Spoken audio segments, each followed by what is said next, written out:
At least 14 people were killed and over 450 wounded in Lebanon on Wednesday when radios and walkie-talkies exploded throughout Beirut and other parts of Lebanon. The attacks happened just one day after several Hezbollah members and civilians were killed when pagers used for communications exploded. Israel did not claim responsibility for the attacks, but its minister, Yoav Gallant, said Israel's focus has moved to the northern front, declaring a new phase of the war.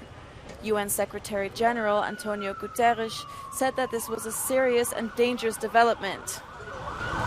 This event confirms that there is a serious risk of a dramatic escalation in Lebanon, and everything must be done to avoid that escalation. EU's High Representative Josep Borrell condemned the attacks, saying they seemed to be targeted but had heavy indiscriminate collateral damages among civilians. Meanwhile, information emerged linking the manufacturing of the exploding pagers to the Hungarian company BAC Consulting, based in this building in Budapest. The allegations came from a Taiwanese company, Gold Apollo, whose brand the devices carried, but it claimed to only have authorized the use of its name.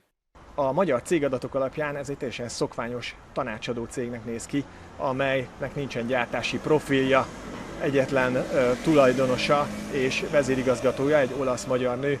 2 éve alapították, és évente nagyjából 200 millió forintnyi nettó árbevételt ért el. Both the CEO of the company and the Hungarian government have denied the devices being produced in the country. The government spokesperson added that the exploding pagers had never entered the country and the issue poses no risk for the national security.